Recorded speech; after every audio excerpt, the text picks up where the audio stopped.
নববিবাহিতদের জন্য কিছু উপদেশ দিন। যারা সদ্য বিবাহিত তাদের উদ্দেশ্যে আমার উপদেশ সবসময় থাকে, তারা স্ত্রীর কথা মেনে চলবেন,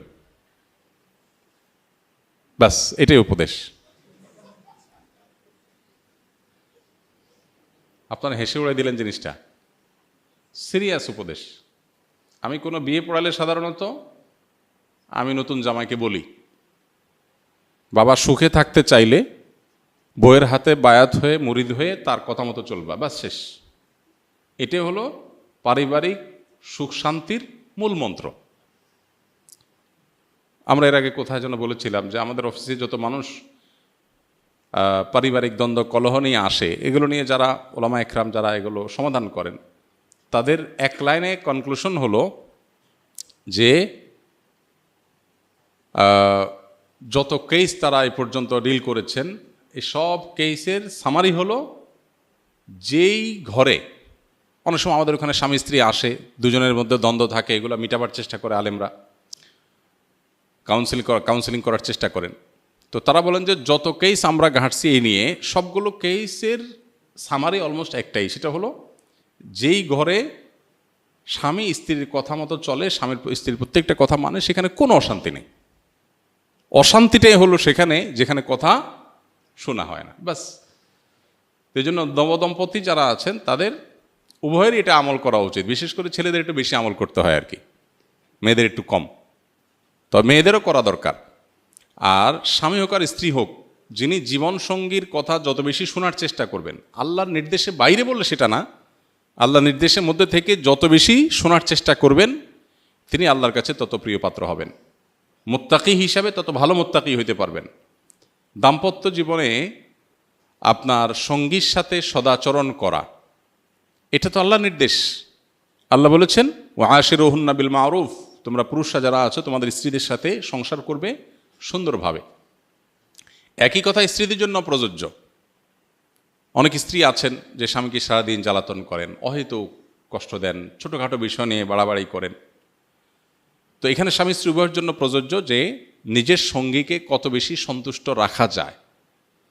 এখন সঙ্গীকে সন্তুষ্ট রাখতে গিয়ে বাবা মা নারাজ হয়ে যাচ্ছে কিনা, ভাই বোন নারাজ হয়ে যাচ্ছে কিনা, সেগুলো একটা ব্যাপার।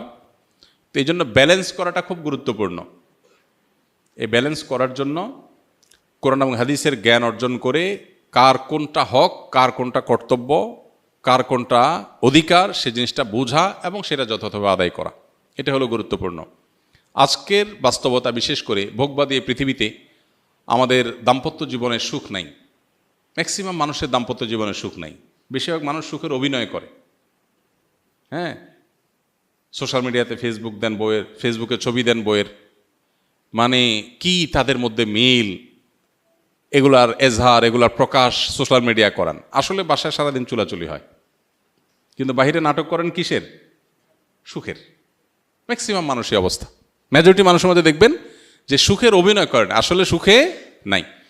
সুখ পেতে হলে স্বামী স্ত্রী উভয়কে আল্লাহর কাছে পরিপূর্ণভাবে সমর্পণ করতে হবে। আত্মসমর্পণ করা ছাড়া, পরিপূর্ণ ইসলাম গ্রহণ করা ছাড়া আপনি কখনো সুখ চূড়ান্ত লেভেলে পাবেন না। সুখের বিভিন্ন সংজ্ঞা হতে পারে, বিভিন্ন সংজ্ঞার আলোকে আপনি সুখী হইতে পারেন, কিন্তু চূড়ান্তভাবে যে মানসিক ফ্রেশনেস, এটা আপনার মধ্যে তখনই আসবে যখন আল্লাহর কাছে নিজেকে সুপর্দ করবেন। আল্লাহর কাছে সুপর্দ করলে লাভ কি হয় দেখেন, স্ত্রীর কথা কষ্ট পেয়েছেন, স্বামীর কথা কষ্ট পেয়েছেন, আপনি সবর করবেন, কারণ সবর করলে আল্লাহ কি দিবেন?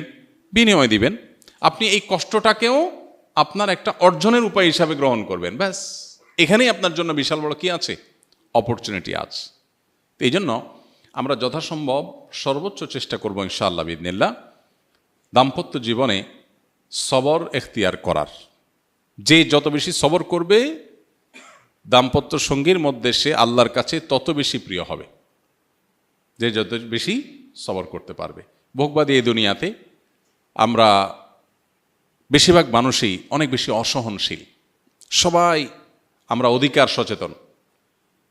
স্বামী স্ত্রী যদি কোরআন হাদিস জানে, একটু ইসলাম চর্চা করে, তাহলে তারা তাদের মতো করে অধিকার সচেতন হয়। স্বামীর বক্তব্য থাকে যে আমার নির্দেশ মেনে চলতে হবে। আমাদেরকে বিভিন্ন মানুষজন দেখা হলে বলে, হুজুর আপনার বিভিন্ন ভিডিও ক্লিপ বউ পাঠায় আমারে, মেনশন করে। তাই আমি বলি যে বোর পক্ষের ওয়াজ পাইলে আপনারে পাঠায়, আপনার পক্ষের ওয়াজ গেলে আপনি তারে পাঠান না কেন? যার করণীয় সে সেটা শুনবে, সেটা না শুনে আমরা কি করি? স্বামীর বলি, দেখছো হুজুর কি বলছে, খেয়াল রাখবা। আবার স্বামী স্ত্রীকে বলে, দেখছো ইসলামে কি বলছে, খেয়াল রাখবা। আমারটা আমি খেয়াল রাখবো, তারটা সে খেয়াল রাখবে, এটা হওয়া উচিত। সেটা না হয় আমরা দুনিয়ার সবার করণীয় ঠিক করি, নিজেরটার বেলায় ঠিক নাই। আমি আমারটা সঠিকভাবে আদায় করব, সে যদি না করে সে আল্লাহর কাছে বুঝবে, শেষ। তো এই জন্য দিন চর্চা, পরিপূর্ণভাবে ইসলামের কাছে আত্মসমর্পণ করা, এটা ছাড়া কখনো দাম্পত্য সুখ চূড়ান্ত লেভেলে পাওয়া সম্ভব না। আল্লাহ তাআলা আমাদেরকে সবর এবং শুকর করার তৌফিক দান করুন।